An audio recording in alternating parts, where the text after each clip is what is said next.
All right. Well, welcome everybody. Looks like we've got a great group tuning in from all over, and I think we will have more joining us here as we get going.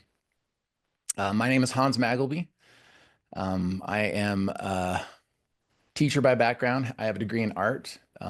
Used to be the art director for a video game company. I've been kind of a serial entrepreneur most of my life. Started a technology company before starting WhyTry. So if you've ever heard of the WhyTry program or seen it, um, I'm the founder of WhyTry along with this other guy on here, Christian Moore. Christian and I are old high school buddies. Our history goes back actually a long way. Um, I'm just going to introduce Christian. Christian is a social worker, a licensed clinical social worker, is a sought after speaker, advocate for youth, and he is the author of The Resilience Breakthrough. Like I mentioned, Christian and I have a long relationship going back to our teen years, where he moved in next door to me and was living with his grandparents. And as I got to know Christian a little bit better, going to school in high school, I found out why he was living with his grandparents and kind of came from a different background than I did. Um, and I think I have actually a picture here. Here's a Oh, couple really? of hellions in their high school days, Yeah. driving around, causing trouble probably.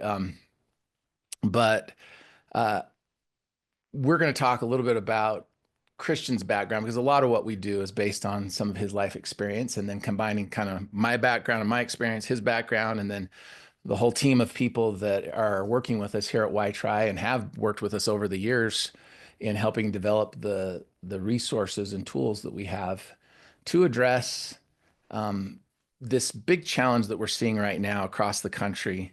This is one of a series of webinars that we're doing focusing on this because we're seeing it as a major issue of just a lack of student connectedness or students being disengaged and a real serious problem with chronic absenteeism. Almost every state is dealing with very high numbers of chronic absenteeism, and it's just evidence of, I think, a lot of the things that have been at the heart of what we focus on organizationally. And so we wanted to talk a little bit about some of those resources and things that we have specifically to kind of address these issues and these concerns that we're seeing today.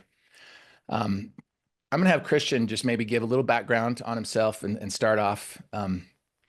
Just if you're not familiar with Christian, or if you haven't heard him speak before, you'll get a little taste of that today. Hopefully, you'll have an opportunity at a future date. In fact, I think he may um, toss a possibility for that in your organization if you want him to speak and present at the end of our webinar today. We'll talk about some options on that. But Christian, you want to just go ahead and share a little bit about your background and kind of how it Yeah. leads to what we have? Yeah. People always ask me, what's the number one thing you have to be resilient? I'm passionate about resilience. Wrote the book, The Resilience Breakthrough. People always want to know, what do you have to be resilient? I always tell them resilience has never showed up without some type of suffering. And this first picture shows some of my challenges growing up. I grew up outside of Baltimore, Maryland. That's me in my Washington Commanders Sears catalog jacket, if anybody remembers those, with the little hoodie that would zip up there in the back. The Commanders were one game away from the Super Bowl, but a little excited about that. But but grew up outside of Baltimore. Baltimore during the 70s and 80s had a few challenges. Let's just say that both my parents struggled with some mental health issues. I was a special education student, had severe learning disabilities, struggled tremendously with math and reading, and literally thought I would never get out of my neighborhood there. You see, no hope for leaving the neighborhood. It's funny, my son the other day saw that. He's 18 years old. He's like, "What do you mean you never thought you could get out of your neighborhood?" I was like, "Well, nobody in my neighborhood had cars.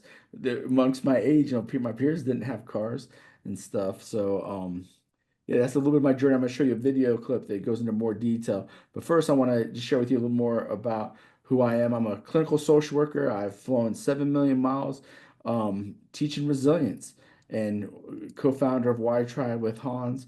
Um, Hans doesn't ever tell anybody this, but he actually played a big role in my life, helping kind of rehabilitate me when I came out, lived with my grandparents my ninth grade year. I spray painted my name on a water tower, and they shipped me to live with my grandparents in the Rocky Mountains, and that's where I met Hans. And luckily, he influenced me, and I didn't influence him, because had I influenced him more, we wouldn't be here talking to you all right now.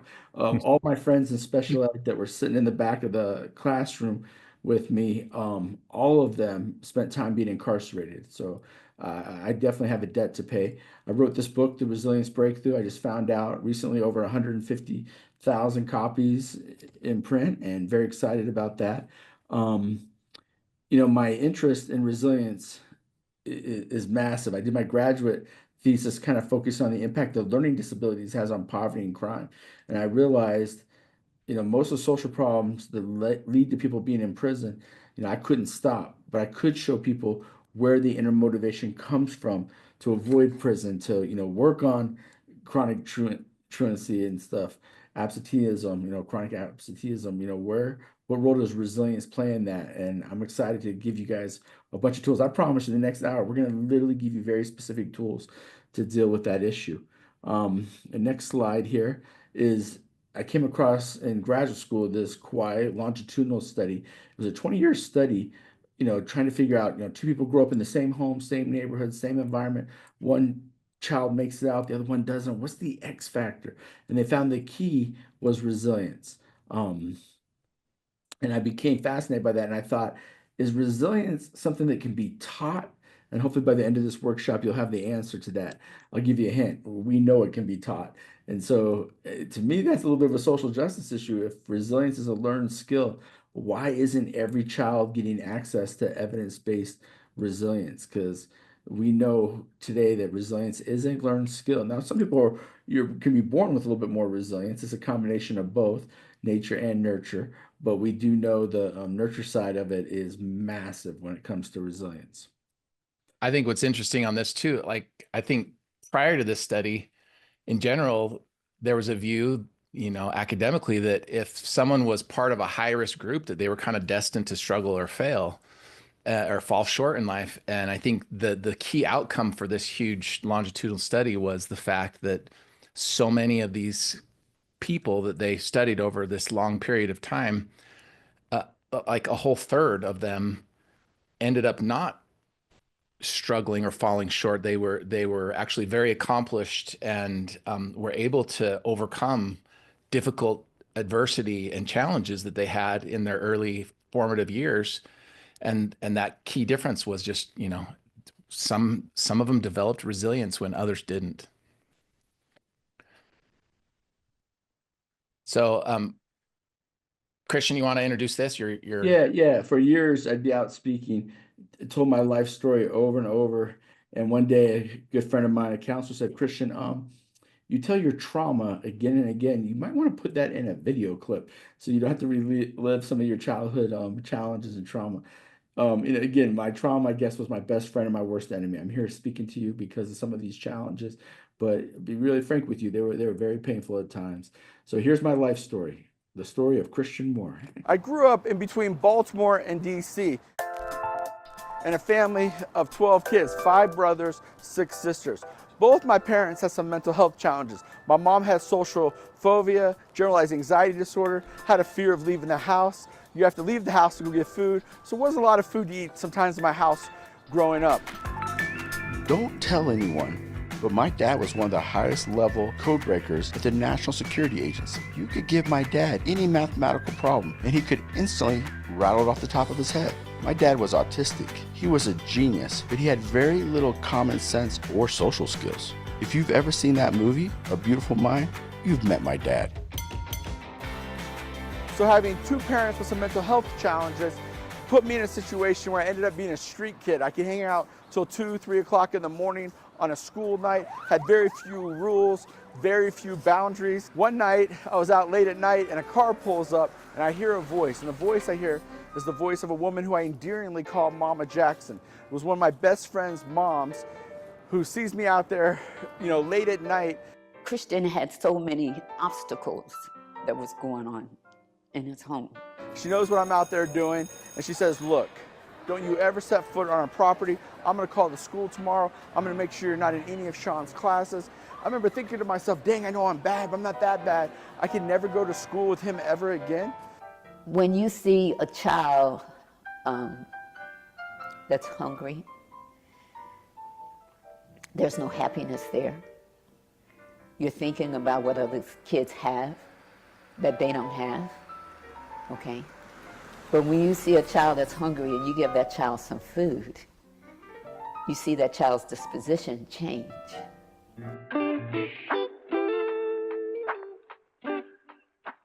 Going to school was very difficult for me as a child that was diagnosed with ADHD, conduct disorder, and severe learning disabilities. When I was sitting in a classroom, oftentimes, I was embarrassed.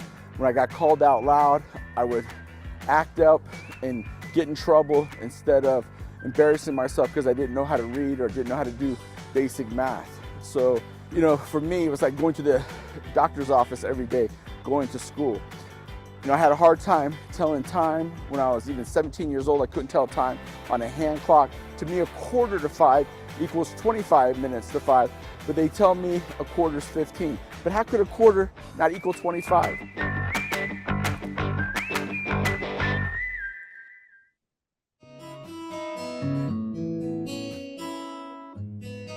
When we concentrate on that more to make sure that a child's needs are provided for, then that child will thrive.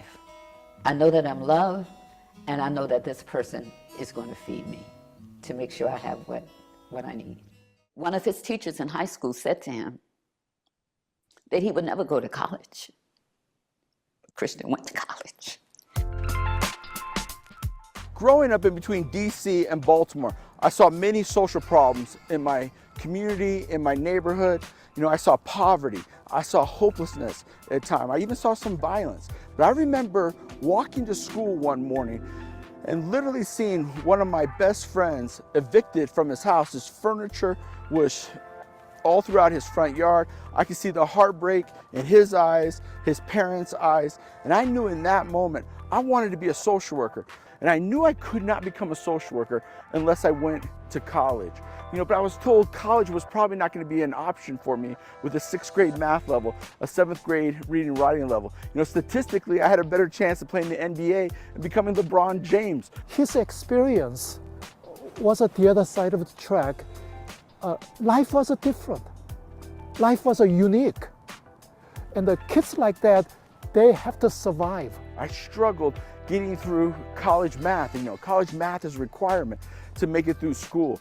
I remember that feeling in my stomach when I knew I couldn't graduate. They're not going to let me graduate because I can't do math. I can't count money, I can't numbers, I get confused and all of these things. He was like a bobcat in a cage. So I came up with something called the No F game plan. And this was a strategy that I used to make it through school with my learning differences. He made himself big. He made himself known to others. I'm here. Hey, I may not have what you have, but I have a street smart. I would go to every class. I would sit on the front row. I would do all the homework assignments. And I would do enough extra credit to get a D-. I would shoot for A's, but I learned in college you get just as much credit with a D-. And his paper is not polished. Other students get an A. Christian gets B, sometimes a C. But he has ideas. He has a substance. And the WhyTry program that he ran with and helped incredible number of students and the teachers and administrators came out of a classwork. He created an environment to teach teachers how to really deal with students that may have significant functional limitations. I persevered. Luckily, I knew what resilience was. I knew how to take my academic challenges and use them as a reason to knock down barriers, to focus on what was right with me, not what was wrong with me. The vision of WhyTry, and I think this thing is called the roller coaster ride. And I'm so glad that when he fell off of that roller coaster, that he got back on.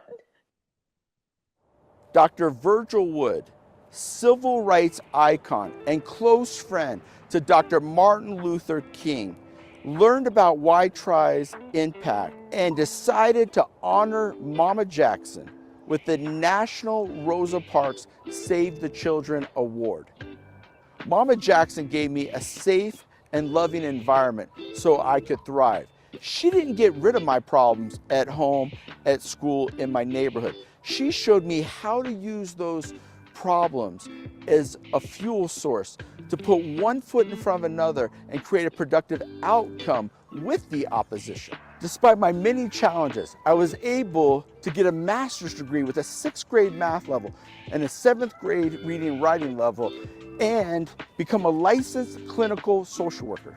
As a school social worker, I quickly noticed it was very difficult to engage students like myself, especially students coming to school with no paper, no pencil, no notebook, totally disengaged from the academic process.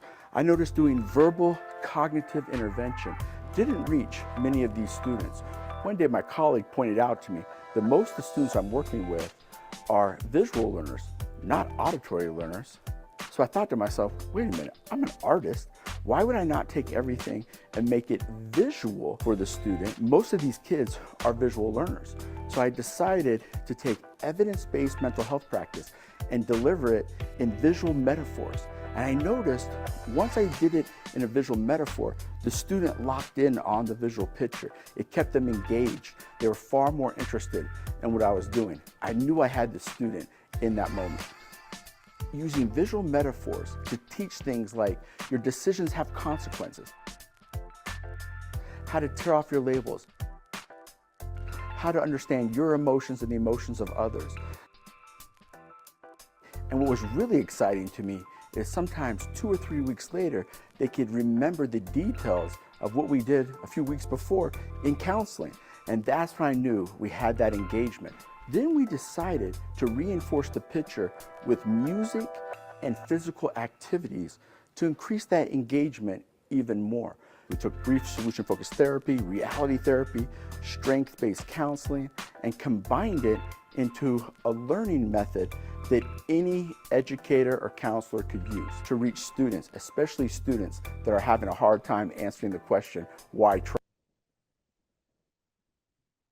All right, we'll cut it there, Christian. Right. Well, as you can see, I was really blessed to have Mama Jackson come into my life. Her mentoring, all the stuff she did for me, I've already shared with you. Hans is a mentor. Dr. Seipel right here. He's out of Cornell University, is where he went to school, and he just changed my life when he came to me and said, Christian, how did you make it this far with your background, with your learning differences? And he just told me, hey, write down on a piece of paper, how did you do this? And you should teach it to students, in your internship. So what I started to do is when I first sat down with kids, I started realizing, man, a lot of these kids are having a hard time. They're just disengaged. They're not listening to anything I'm saying. They're totally, just focused on their own lives. They're focused on who just texted them or didn't text them or whatever the situation was. They're dealing with all kinds of challenges. And when I started drawing stuff and making it visual for them, it just had a much more lasting impact. Again, it had more recall. They paid more attention. They would show up sometimes an hour early for the next session. I was like, wow, this is really interesting, man. Making it visual keeps these students engaged. And to be frank, the biggest thing that showed us that is one of the reasons we're in 30,000 schools across the country is that when educators started using this, they saw the same thing. They saw that it kept the students' attention. So here's some of the visual metaphors that we teach. And we call these are the skills of resilience. We also in WhyTry, my book focuses on where resilience comes from internally, but these are the skills of resilience. So the first skill is we want students to understand their decisions have consequences. We'll have them define what the word reality is there at the top, and then we'll talk to them about what life is like for them at home, at school, with peers. At home, it could be my parents are divorced, my older brother keeps beating me up. In school, I'm failing my classes, I don't have any friends. I'll say those challenges are uphill. A lot of times because of those challenges, we do some things that get us into trouble. What's getting you into trouble? It could be skipping school, using drugs, talking during class. If it's a third grader, I didn't share my scissors. And then reality kicks in. I'll say, what's the consequence of not sharing your scissors? I I wasn't able to participate in the activity for a third grader. What's the reality of skipping school is I had to go to in-school suspension, or I failed the 10th grade. So they can see their challenges, the consequences. The loop represents the problems they keep having over and over and over. And I'll say to them, hey, the behavioral plan for the IEP is to help get you out of that loop and get you on that other track right there to opportunity, freedom, self-respect. The name of our program is WhyTry, and it's because we believe the answer to the question why try is if you try in life, you'll have more opportunity, you'll have more freedom, you'll have more self-respect. And so at the end of the hour, I would say to the student, what does that picture teach? I've never had a child K through 12th grade say, I don't understand this picture. Kind of a funny side note. This is also taught in juvenile justice and adult prisons. So this is the only program ever taught, I promise you, K through death row, from the playpen to the state pen. And now we have pre-K as well now. So we go down to 5-year-olds. So basically 5-year olds all the way to death row. So I want to, on my tombstone, I may have it say that the Christian created the only curriculum ever taught K through death row, or pre 5 years old to death row. Anyways, the next metaphor here to get on that track to opportunity, freedom, self-respect is we want them to tear off their labels. When I first work with students, they have many of these labels right here: failure, druggie, learning disabled, dumb, lazy, rebellious, attitude problems. So we partnership with them, helping them tear off their labels. We have some cool physical activities that go with this one. We reinforce these metaphors with music, which I'll talk about in a minute. But hey, Hans, do you want to share a little bit about the physical activity on what we do here on tearing On off turn off labels? labels? Yeah. Sure. We have a lot of different activities. One of the ones I love we have is called the can. And we basically take a physical example of the picture here of a real physical can, and we'll kind of process with kids. Usually I like to get like a can of tomato sauce, Hey, and Hans, we'll your video process is with them. turned off, I think. If you Oh want to yeah, turn your video, it is. Yeah, okay, yeah, thanks. yeah, yeah, Forgot about that. yeah. There, I'm back on. So we have, we've got an activity that we do where we'll take a physical can and we'll process, what the label does for the can. We'll talk about, what is this? And it's a can of tomato sauce. So I'll say, what is it? And they'll say tomato sauce. And I'll say, how come? And how do you know that? And they'll look at the picture on it. They'll read the words on it. We'll turn it around and look at the different things it says on the back. And we'll just try and talk about why a label is important. I'll say, what does the label do? And they'll say, it tells you what it is. And I'll say, if you meet somebody for the first time, what do? You form a first impression of them. You try and figure out, who is this person? We have this need to want to label, everyone and everything so that we can understand it and put it into context. And, if you went into a grocery store and you walked down an aisle and there was a bunch of cans with no labels, it would be a really frustrating experience because, you're picking this up, hoping it's tomato sauce and maybe it's dog food or something totally different. And you don't know, right? And it would be very frustrating getting the wrong thing because you don't know what it is. And so when we do that with people, whether you like it or not, you're being labeled. And so, one of the things we do with this is I'll open the can, with a student helping me, and then I'll act like it's stuck and I'll accidentally spill the can contents on somebody. And instead of being tomato sauce, inside I've usually got some Starburst candy or, some kind of candy or some surprise in there. And, we have instructions on this activity of how to prepare a can so that you fill it with something different than what it says on the label. Using a different can opener, you can cut the bottom off and empty it out and then put something new in it and kind of super glue the bottom back on, and then you can't tell that it's been opened. And so you surprise kids and you get that emotional response. And, we know anytime you can create a stronger emotion in a lesson, it's going to make it more memorable and it's going to help you engage those kids. And then we process with them just the idea that, look, what you see on the outside is not necessarily what's on the inside. And that's the same with us. The real me, who they really are, is what's inside. It's not the outward label. And so we'll go through an exercise where they create a negative label that represents all the things they've been labeled that they don't like. And then we focus on tearing that off and then creating a new label that would be a positive label that they can identify any strengths or positive attributes that they have and it's hard to get kids to think about that sometimes. And so we have to really, do it in an activity like this that helps draw out of them the experience of processing, what we're talking about with this metaphor here, and identifying strengths that they have. And then that's what we're trying to do. The rest of the steps here are taking them through how do you tear off your labels, and it really comes down to a strength-based approach where we're getting them to focus on the positive attributes that they have, and projecting that is what makes people see them differently. And I think one of the powerful things with this is that kids feel like, in most cases, labels it's a it's one of those things that kind of creates some strong emotions with kids, or strong frustrations that they have, and they feel like if that's the way somebody sees them, there's nothing they can do about it. They can't change that. And we know by helping them change their behavior, we can help them project their strengths and help people see the positive in them, that we can shift the way they're being labeled outwardly. And so we're really trying to help them recognize that you do have some control over the way people are labeling you. And when you have negative labels, it impacts your opportunities. It's harder to make friends. It's harder to get the opportunities that you want when people see you in a negative light. And so if we can shift that, it's going to open up the doors to opportunities for us in the future. And so it's a really important part of what we're trying to help them. And those kind of little activities that we do are fun. And every metaphor has multiple activities. Each of these have each of our units has visual metaphors, activities. We have multiple metaphors that we use for each of these skills of resilience that we're teaching. Some of them are adapted for younger developmental levels in elementary and even preschool.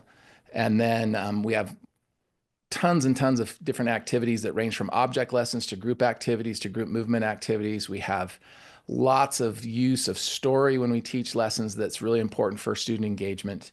These come in the form of video clips. They come in the form of children's books, just story examples of our own. When we do training, we talk a lot about the principles we're teaching and helping educators identify your own stories to include and personalize your lessons. Stories of famous people.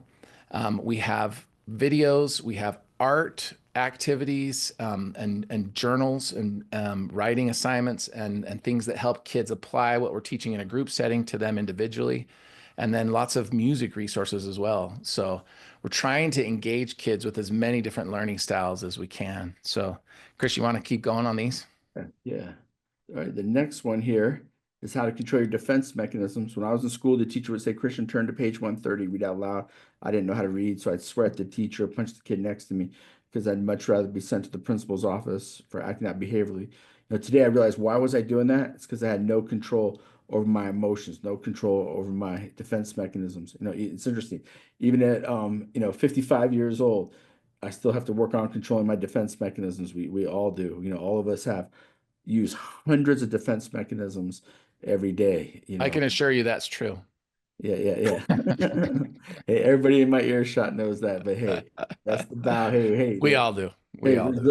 Resilience is knowing your imperfections and keep putting one foot in front of another, because we're all gonna mess up, we're all gonna make mistakes. We just got to keep putting one foot in front of another. All right, the next one We're all here. with you, my friend. Yep. My next one here is the motivation formula. We look at life's problems being like water. We have to drink enough water to stay alive, but too much water can cause flooding. We just saw North Carolina and stuff can cause death. So again, water's our best friend and our worst enemy. So my goal here is to take whatever the suffering, the challenge, and put it through these 4 dams. The first dam is we want them to focus their self-talk on what they have control over. The second dam, we want them to tap into character and heart. That just means they go through the motions. They don't give up because another person needs them. They need each other. Sorry, that was my bad. No, you're fine. And then that's that character or heart. And then we want them to tap into a passion, purpose, or interest. Me and Hans have the same passion, purpose, interest, trying to reach these students. Because of that, we've been a support system to each other. That last dam there is get plugged into a support system. One of the good things that has come out of COVID is we know we're all social creatures.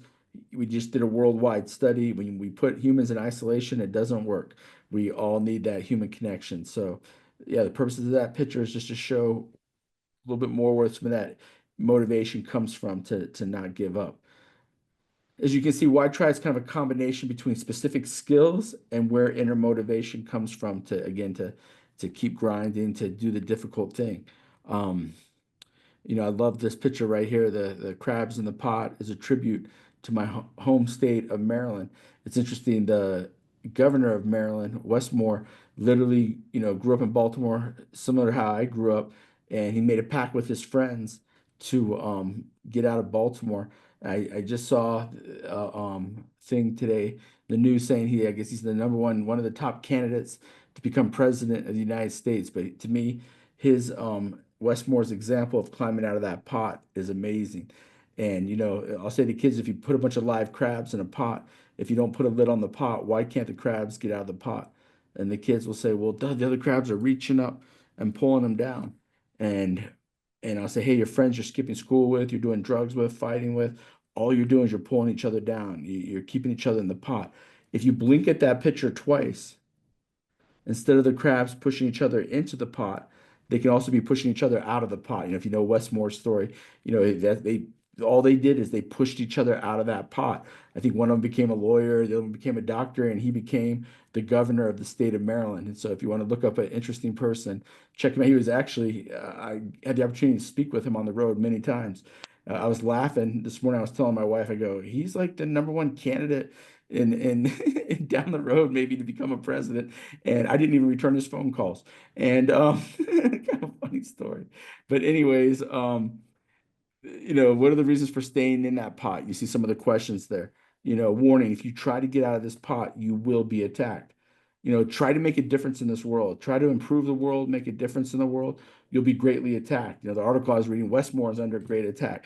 Anybody who does anything of any significance, you will be lit up. You'll be attacked, and that's just the reality of the world we live in. All right, the next metaphor here is the problem-solving model. I'm writing whatever problem they're dealing with, and then we walk them through some simple steps. They have to identify the problem, they have to create options. But I really want to emphasize number 5, especially all the counselors will recognize all these tools. But number 5 is a little bit unique. It says on a scale from 1 to 10, circle where you are in believing that change will happen. 1, I can't change.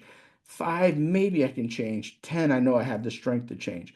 If the student says anything below a 5, I'll spend the next couple weeks helping them believe that change is possible. Because if you don't believe that change is possible, that your life can improve, you won't put any effort in. And really, what is step number 5? It's hope.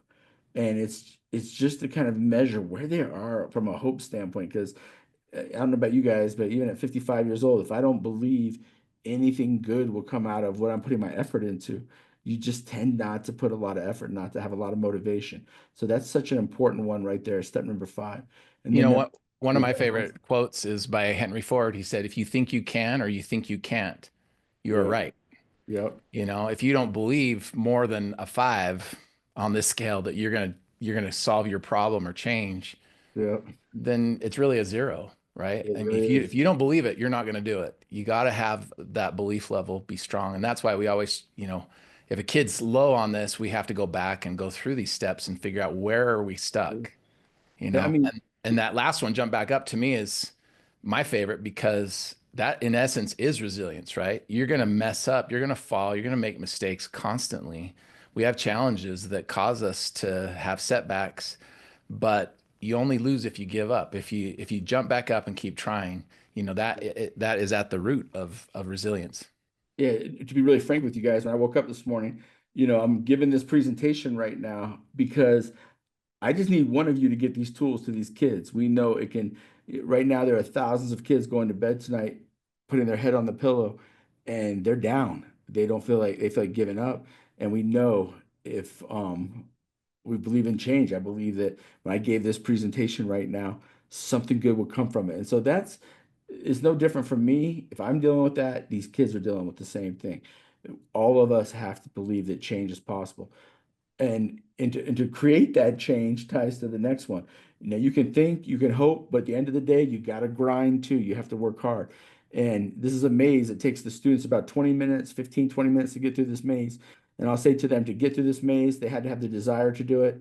They had to put the time in. They had to put the effort in. It's hard work. Often when I speak to students, I'll say, what will take you further in life? hard work or being smart. And most kids will say, being smart, Mr. Moore, being smart will take me further in America. And I always say to these kids, you guys, I'm going to tell you the truth. Hard work will take you much further than just academic smarts. But these kids have been socialized the opposite. I travel a lot and I get to sit next to a lot of business leaders. When you travel, millions of miles, you get to sit up there in first class. That's a weird place for me to be, trust me. But when I'm up there talking to people, I've asked this question. I go, would you rather hire someone smart or hardworking? And it's so funny. Every CEO in America says to me, we can contract out smart people. They're a dime a dozen. You can pay smart people $2,000 an hour and they'll code for you. They'll build your AI for you. They'll do anything for you, right? Pay someone $2,000 an hour that's brilliant. They're a dime a dozen. But you know what's not a dime a dozen? Grinders, people willing to work really, really hard. And so I don't know if we teach that enough in our education system, but we got to still start telling kids the truth. Hard work will open up far more doors for you. Hans, do you have any comments about this one, the maze? Just Hey, it's tell one of me the my story how favorites. you do it. Tell me how you do it. Yeah, yeah. Yeah, it's one of my favorites to do with kids. I'll say you start up here, you finish down here. Usually their desire to do the maze isn't very, very high. You go down a road for a little bit, you'll hit a dead end. I created this maze and I created it intentionally so that you would go down a certain path and you can see the frustration that kids experience as they're going through it. And I'll give you the secret. It ends up starting up here in the D in desire. It goes forward through desire. Then they try and cut down here to the T and finish, and they realize you can't get through down here. So then it ends up going backwards through the word time and then forward through the word effort. There's only one way through the maze. And you come out of the R down at the bottom here, you go up, and as they're getting close to finishing, they're in the T. Right before they finish, I'm watching them as they're doing this. I rip it out of their hand.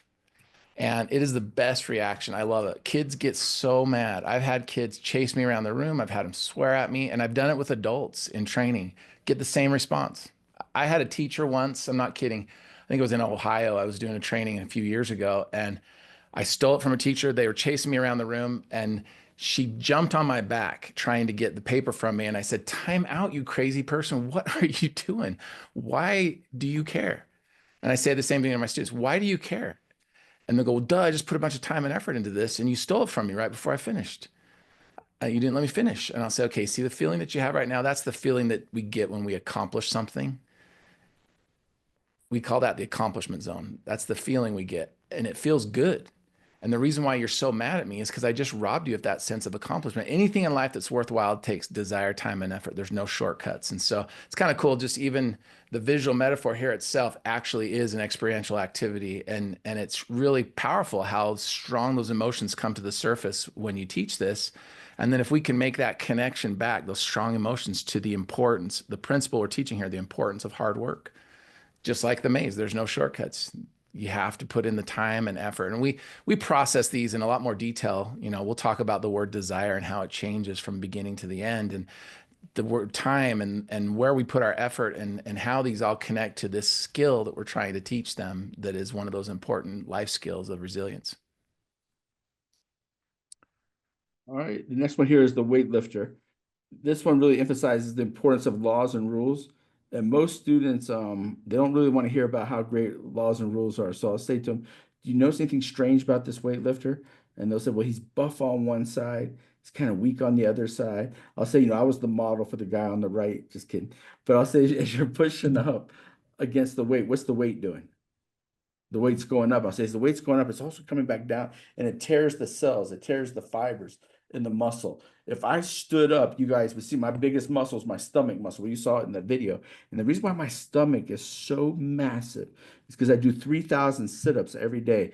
And it makes my stomach muscle stronger and stronger. Sorry, Hans, that's my best joke. Don't Hans is taking a drink. Nobody's laughing. I Nobody's hope it's laughing. not Bad beer dad joke. drinking over that bad joke. Bad joke. That is a dad joke, isn't it, man? That kind of is. But anyways, the balloon represents skipping school, running away, doing drugs, fighting. There's no resistance from that balloon right there. But there's tremendous resistance from following those laws and rules, lifting that weight. And again, even though laws and rules are frustrating, they do open up a lot of doors. So we talked to them about that. Hans, do you have anything you want to add to this one? You're just taking a principle that is always viewed as negative with kids and you're flipping it. You're helping them see kind of a different perspective on this and why those expectations and responsibilities that they have are important. And we're trying to help them make that connection in those expectations in school, at home, and just in society in general.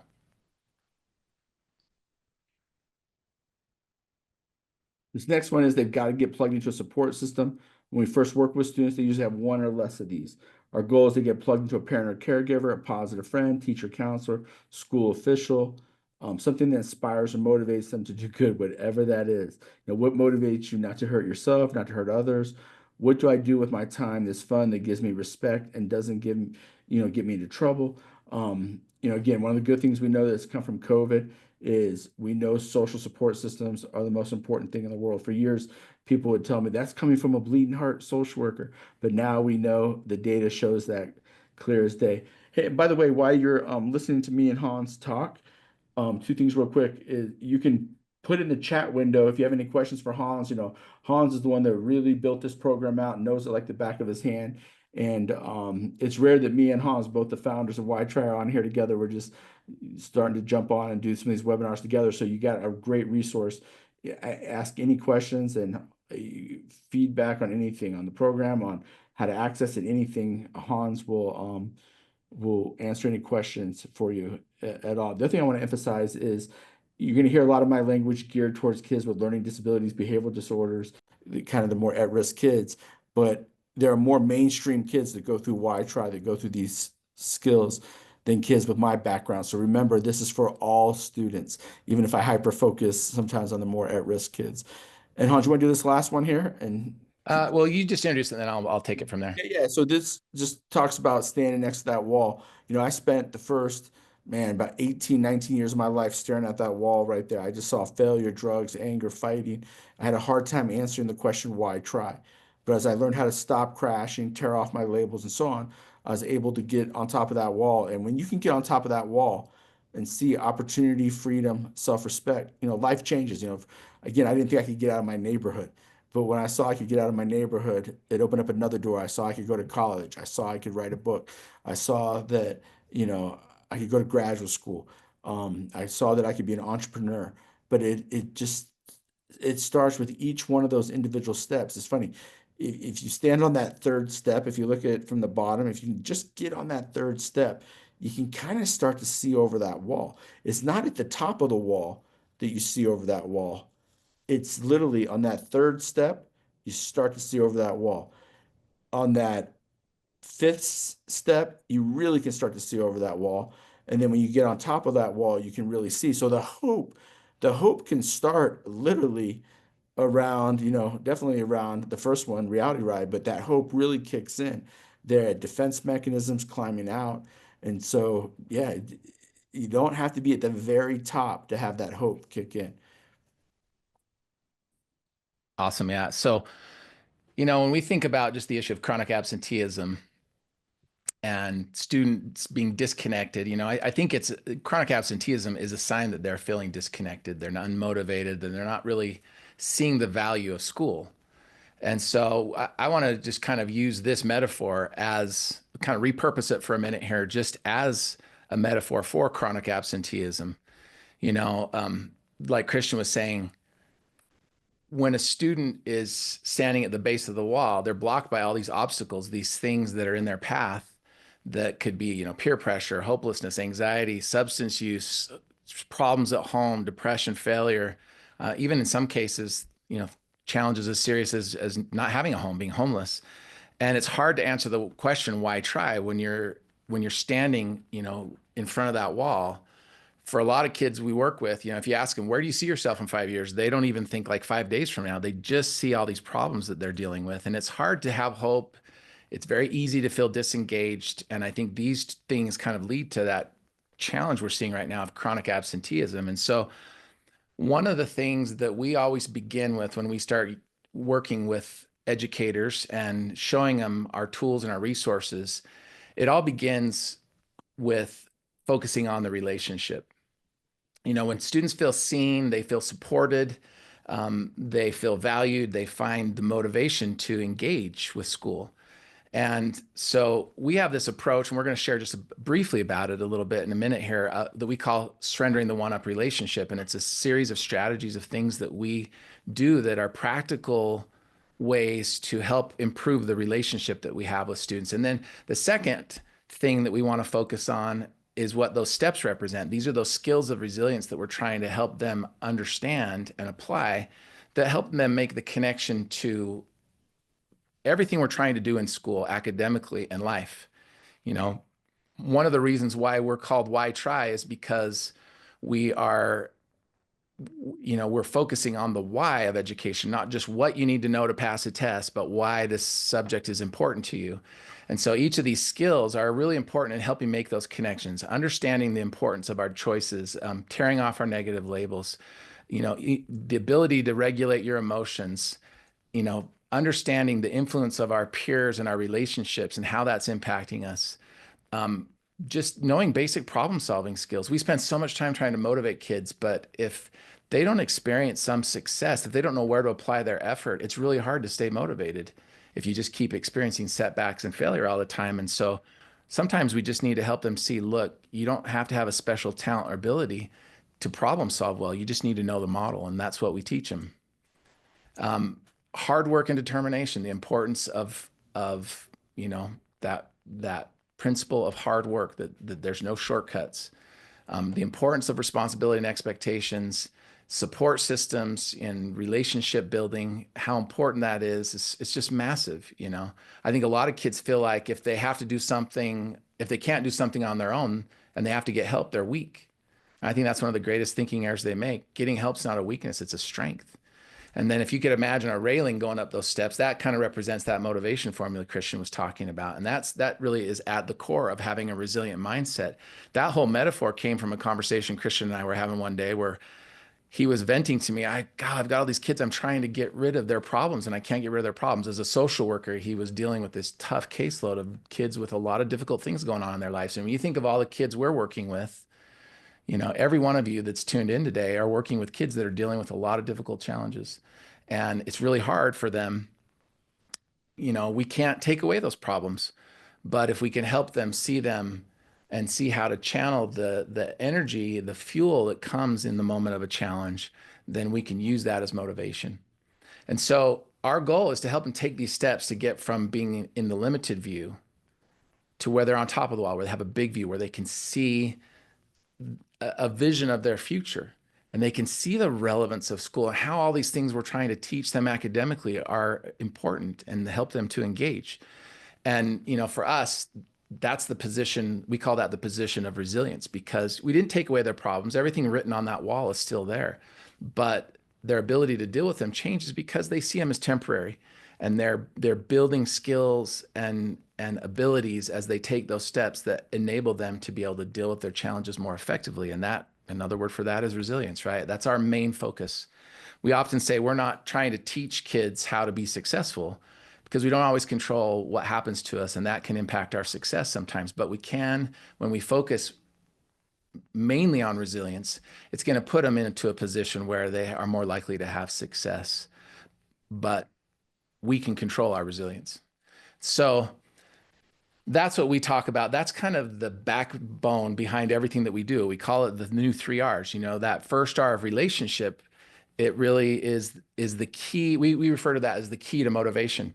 We have that metaphor Christian was sharing of the reality ride. One of the discussions we have on that is, what are some of your challenges at home and school and peers? And when we talk with students about challenges at school, the number one thing they always say is, my teachers don't like me. That's the most common answer we get.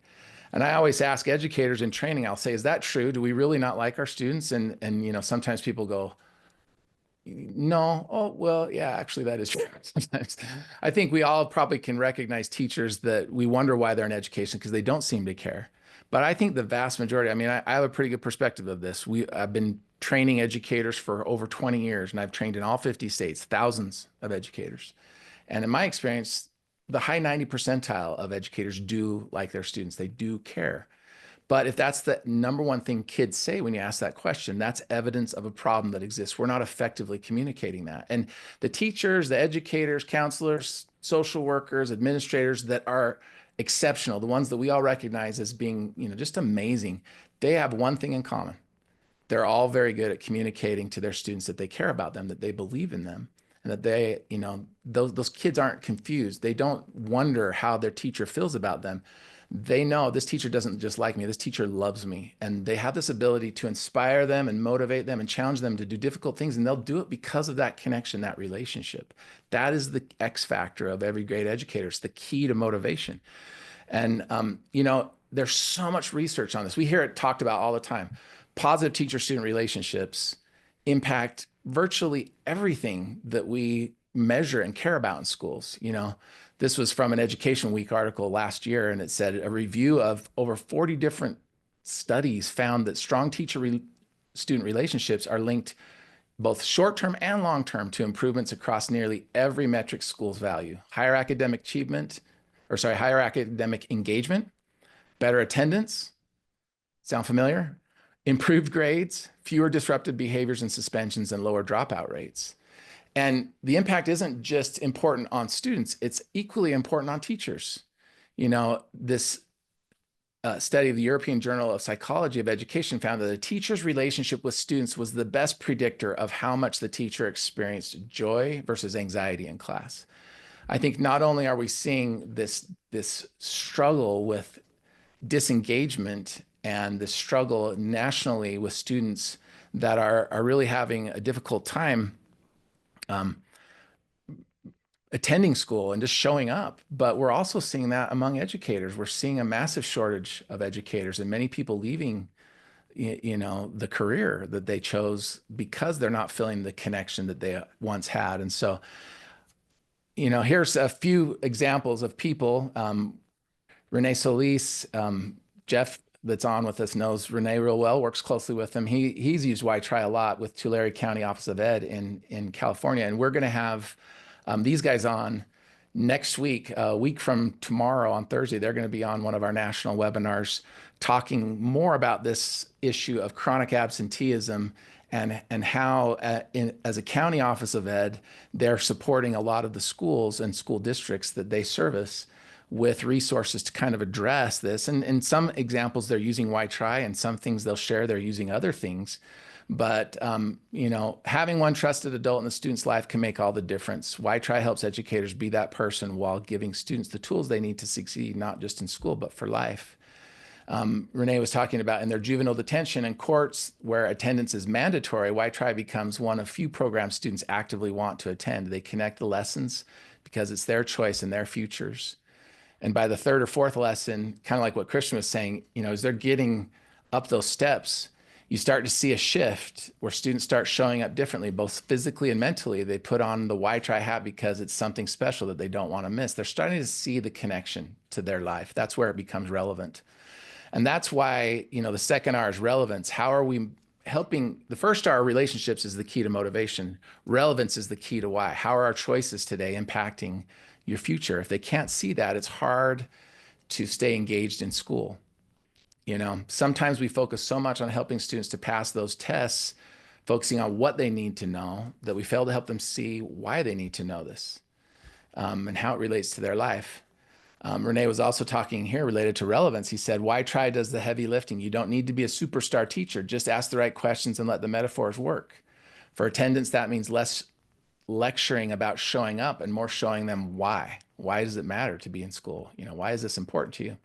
One of our great advocates in Texas, Ashley Wright, who's the school counselor of the year there that's been using WhyTry for a long time, she said, I've seen students go from constant discipline referrals to advocating for themselves just by connecting their choices and consequences through WhyTry. So that relationship, the key to motivation. Relevance for us is the key to why. It's helping kids see their why. Those two R's help plant the seeds for the third R, which, like I said before, that's our main focus. That's what we're driving towards. We have some people on from Chinle today. Here's their superintendent, Quincy Nate. And, he said, if you want a program that works for students facing poverty, trauma, and systemic barriers, WhyTry doesn't just teach resilience, it builds it into the culture of your school. And so, for us, we talk about this, have you ever wondered why one student will take the challenges that they're facing and they shut down, they start to hurt themselves and hurt others, when you see another kid, where either he or she is in the same circumstance, same neighborhood, goes to the same school, has very similar problems, but for whatever reason, that student continues to work and tries to be better each day and doesn't shut down, what is the difference between them? Why is it that one can cope and thrive in circumstances that causes another one to shut down? I think it's clear, and we see it all the time. One kid's being resilient in moments when another one isn't. And the question we always talk about, and Christian mentioned this, is that something you're just born with, or is it something you can teach? We know it's really a little bit of both. And we want to help them recognize that they have already an ability to be resilient within them, but we also can increase their resilience when it becomes our main focus, helping them understand the skills of resilience and how we can tap into those when we're dealing with difficult challenges. And so, WhyTry is used to teach these skills of resilience. And typically we get taught at a tier 2 and tier 3 level, working with your most at-risk students that are really struggling, become some of your biggest behavioral problems, and in many ways are probably your biggest attendance issues. And so that's usually delivered in either special ed, it's delivered by your school student support staff, so any of your school mental health team, counselors, social workers, school psychs, either in a one-on-one setting or in small groups, will teach WhyTry in that kind of tier 2, tier 3. But in some cases, especially in elementary, we see it used tier 1, where all teachers get trained in this and they're using it, throughout the week or at least once a week as a lesson that's kind of centered on some of these resilience skills, and then it gets reinforced throughout the week. Sometimes if you have a good leadership team in a school setting and you've got a lot of buy-in into this, we can get that going also in middle schools and high schools on a tier 1 level. But one of the things that we recognize probably more than anything, and like Christian was saying, coming out of the pandemic, is that importance of the teacher-student relationship is so critical. Whether you're delivering WhyTry or not, WhyTry will not be effective without the WhyTry approach. The toolkit is comprehensive and has all these resources, but without this approach that we focus on in training, and then we have resources throughout the toolkit to help the facilitator that's delivering this understand how they can do this.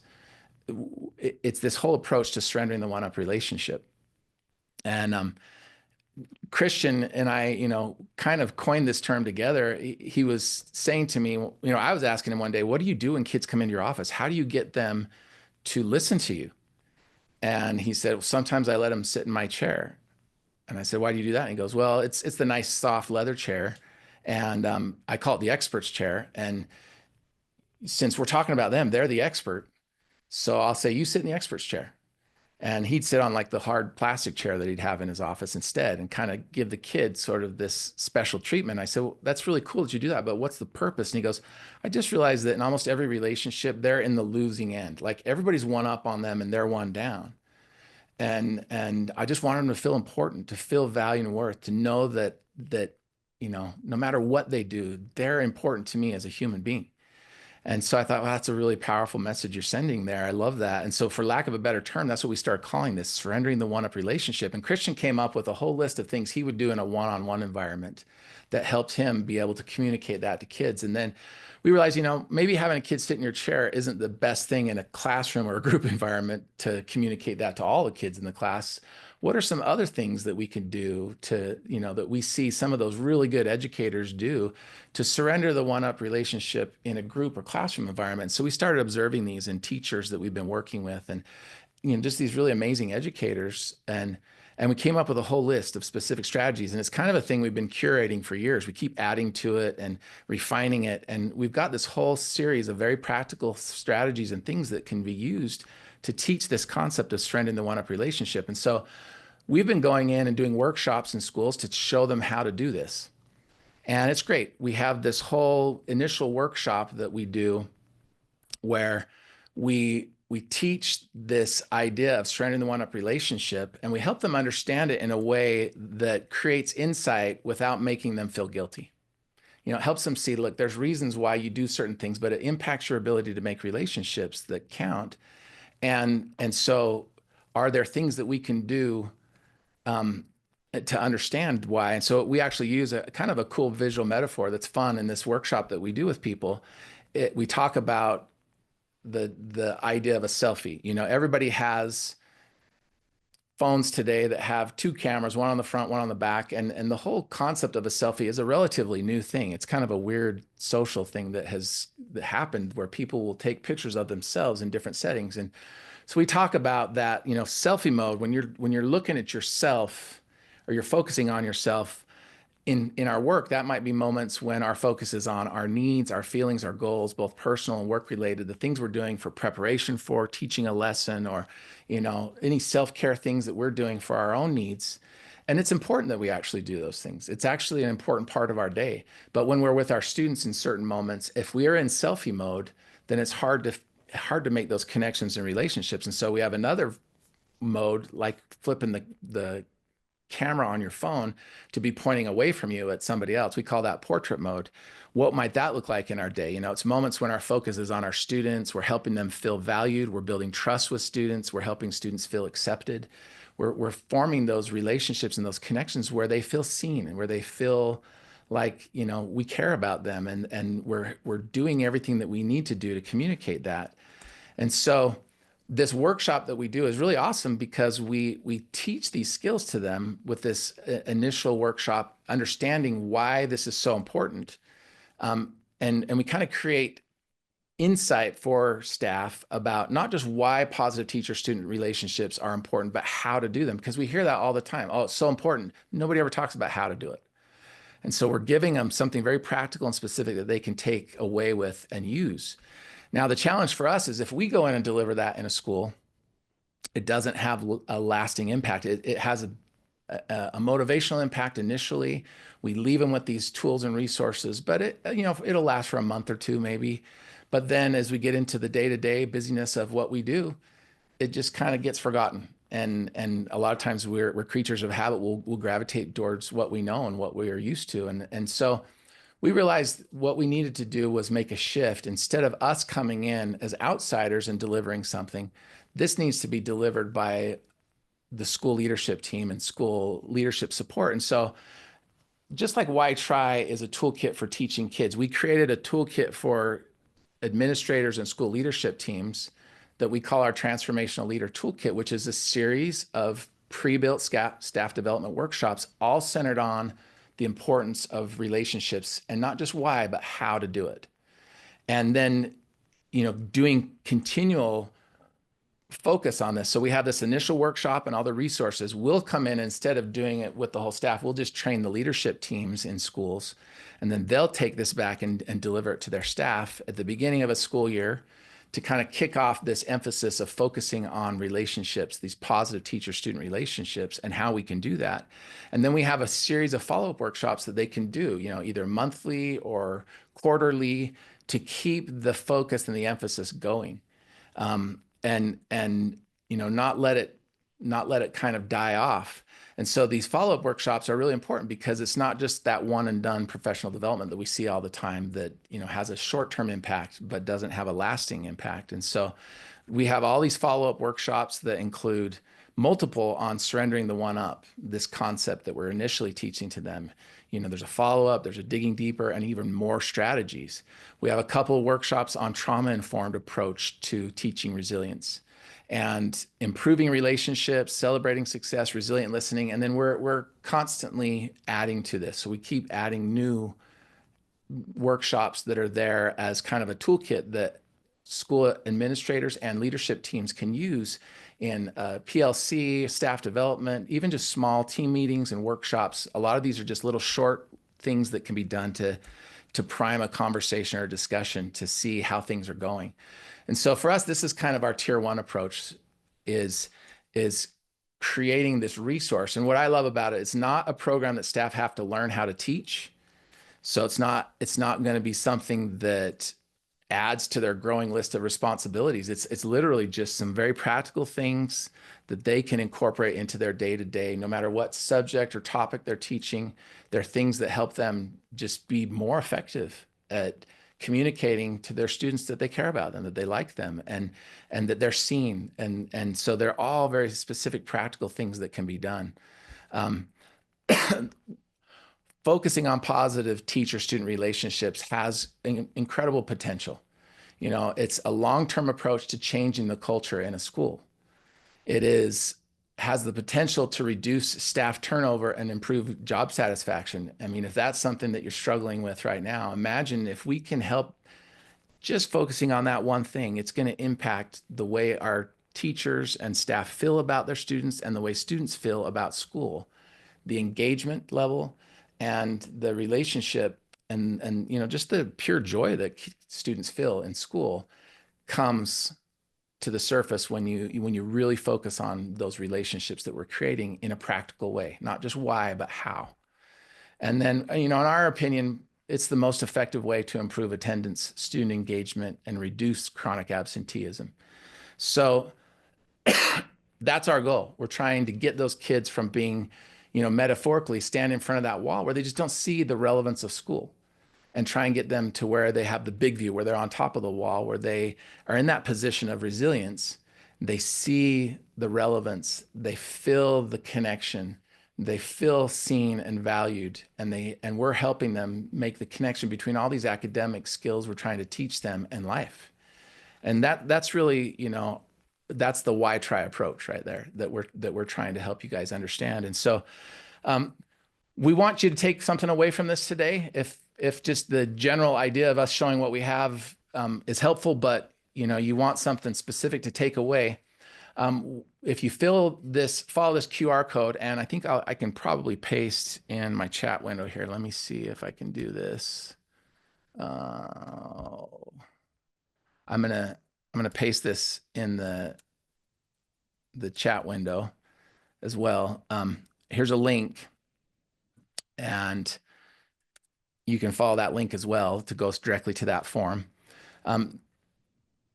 If you can give us your information, we want to share with you, we'll send you a summary of the information that we shared here today. We also want to share with you some great free resources we have. Our Resilient Educator webinar series. So like I mentioned, we've got a great one coming up next week that's going to be kind of a continuation of this conversation today, working with Tulare County Office of Ed in California and how they're applying some of these skills and other resources that they're using to try and address the chronic absenteeism rate and issues that they're dealing with in their county and their schools that they're supporting. We also have our Resilient Educator podcast. This is a great free resource that's just an audio version of a lot of the things we're sharing in our webinars. So if you don't have time to watch a webinar live, you could listen to it on your, you know, on your commute, driving in your car, and listen to these conversations we're having with amazing educators from all over the country talking about important issues related to the challenges we're seeing in education today. We also have a parent guide to resilience, which is a free resource that's basically taking Christian's book, The Resilience Breakthrough, and applying it to parenting. And then also just a free WhyTry lesson plan so you can see what it is. We're going to share with you a full lesson on the reality ride, that roller coaster, which is really our most commonly used metaphor from a toolkit standpoint. It's addressing the skill of, you know, helping kids make better decisions, improving their decision-making skills, and just being aware of how their choices are having an impact on them and improving that.